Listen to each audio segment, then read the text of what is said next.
अस्सलामुअलैकुम दोस्तों, मैं हूं शारिफ खान। आज 19 फरवरी सन 2025 है, दिन है बुधवार का। आज के दिन लेबनान से और यूक्रेन से दोनों ही जगहों से शांति की खबरें निकल के आई हैं। आज के दिन अमेरिका के द्वारा जो कदम उठाया था, कहीं ना कहीं उसका रिजल्ट देखने को मिल रहा है।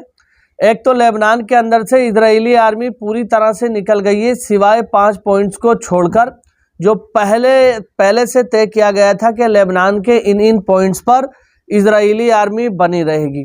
आप लोग जानते हैं कि लेबनान और इजराइल के बीच में शांति का समझौता हो चुका है। इजरायली आर्मी की तरफ से कहा गया था कि हम 60 दिन के अंदर लेबनान को छोड़कर चले जाएंगे, लेकिन युद्ध के 3 महीने गुजर जाने के बाद भी, यानी 90 दिन सीज फायर के गुजर जाने के बाद भी इजरायली आर्मी लेबनान को छोड़कर नहीं गई थी। तो अब इजरायली आर्मी ने अमेरिका के कहने पर लेबनान को छोड़ दिया है। लेबनान के अंदर जो नई सरकार बनी है वो लगातार अमेरिका और इजराइल के साथ में मिलकर काम कर रही है।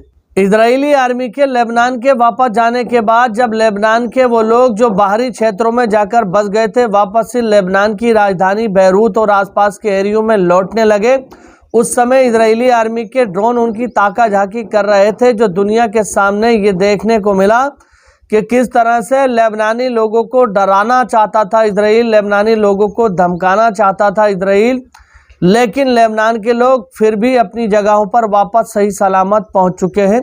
ये खबर आप मेरे साइड में देखिए, यहाँ पर एक नक्शा दिखाया गया है लेबनान का।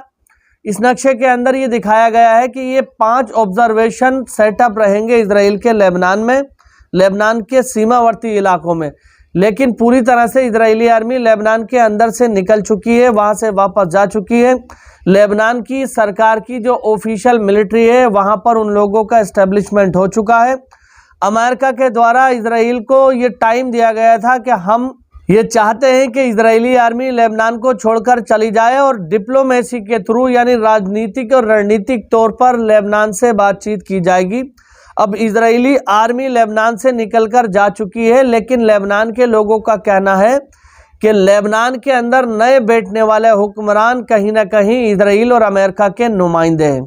ऐसा मैं नहीं कह रहा हूं, बहुत सारी जगहों पर ऐसे आर्टिकल छपे हैं, क्योंकि लेबनानी आर्मी के जो चीफ थे, जिनको वहां का प्राइम मिनिस्टर बनाया गया है, उन चीफ के ऊपर ये आरोप लगते आए हैं अब तक कि ये लगातार अमेरिका और इजराइल के लिए काम करते हैं।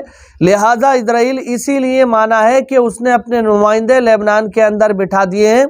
अब उसकी आर्मी अगर वहां पर नहीं भी रहती है तो फिर ज़्यादा कोई फर्क पड़ने वाला नहीं है। इसी के साथ साथ दोस्तों, एक और बड़ी खबर मैं आपके साथ शेयर करना चाहता हूं। या साइड में आप मेरे देखिए, इस खबर के अंदर बताया गया है कि 2 इस्लामिक रेसिस्टेंट फाइटर, जिनसे बीते 3 महीने से कोई संपर्क नहीं हुआ था, उनके साथ संपर्क टूट गया था। आपको याद होगा कि लेबनान के अंदर पेजर अटैक हुआ था। पेजर अटैक होने के बाद जितने भी हिजबुल्लाह के लड़ाके थे उन लोगों ने, और गाजा के अंदर जो लड़ाके थे उन लोगों ने पेजर का और इलेक्ट्रॉनिक डिवाइसों का इस्तेमाल करना बंद कर दिया था। ऐसे में उनका आपस में जो कम्युनिकेशन था, जो बातचीत थी, वो टूट चुकी थी। तो अब 3 महीने के बाद कफर किला के एरिया में मलबे के अंदर से 2 मुजाहिदीनों को खोजा गया है, और दोनों के दोनों ही वो जिंदा निकले हैं। ऐसे में ये अंदाजा लगाया जा रहा है कि कफर किला के एरिया के अंदर और भी मुजाहिदीन जिंदा हो सकते हैं, जहां पर इजरायली आर्मी ने लगातार बॉम्बिंग की थी, बम गिराए थे। ऊपर का जो इंफ्रास्ट्रक्चर था जमीन के ऊपरी हिस्सों का, वो पूरी तरह से ध्वस्त हो गया था लेकिन नीचे सुरंगों के अंदर और टनल्स के अंदर जो लोग बने हुए थे, वो अभी तक उनके जिंदा होने की आशंका है। फिलहाल इजरायली आर्मी के जाने के बाद इन लोगों को खोजा जा रहा है और ये उम्मीद जताई जा रही है कि ये लोग जिंदा होंगे।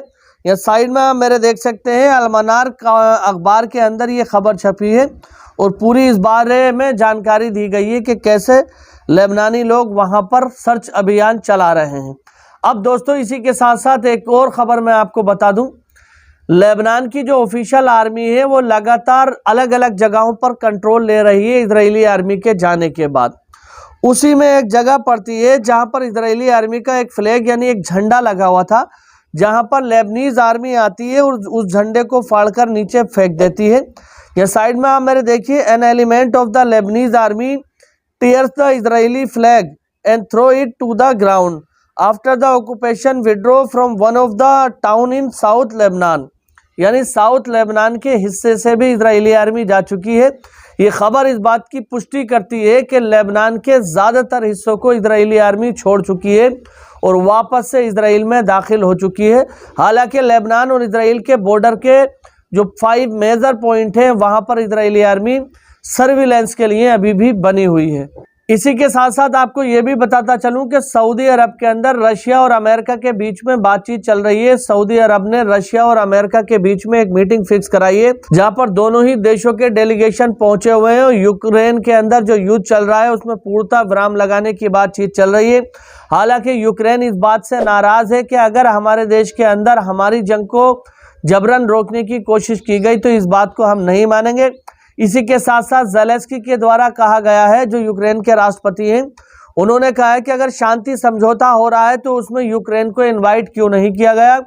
हमारे बिना इजाजत के अमेरिका आखिर कैसे फैसले ले सकता है यूक्रेन के बिहाफ पे। अब आप लोग जानते हैं कि यूक्रेन को जो असला पहुंचाने वाला मुल्क है, जो असला पहुंचाने वाला देश है, वो अमेरिका है। अगर अमेरिका की बात यूक्रेन नहीं मानता है तो कहीं ना कहीं अमेरिका की जो सपोर्ट है वो यूक्रेन से हटा ली जाएगी। अगर अमेरिका की सपोर्ट यूक्रेन से हटा ली जाती है तो वैसे ही यूक्रेन कमज़ोर पड़ जाएगा। उसके बाद रशिया यूक्रेन के कई हिस्सों पर कब्जा कर सकता है।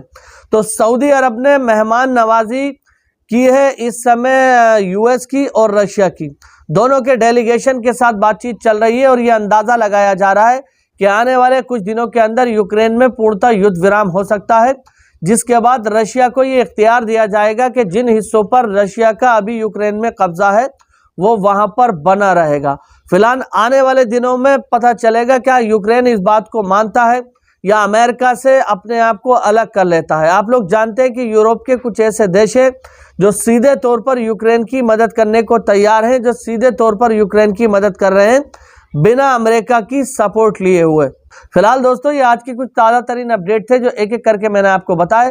बाकी इंशाअल्लाह ताला अगली वीडियो में मुलाकात होगी। अगर आप हमारे चैनल पर पहली बार आए हैं तो चैनल को सब्सक्राइब करके बेल आइकन पर ऑल का बटन जरूर सेलेक्ट करें। इंशाअल्लाह ताला तब तक अपने भाई को इजाज़त दीजिए। खुदा हाफिज। जय हिंद, जय भारत।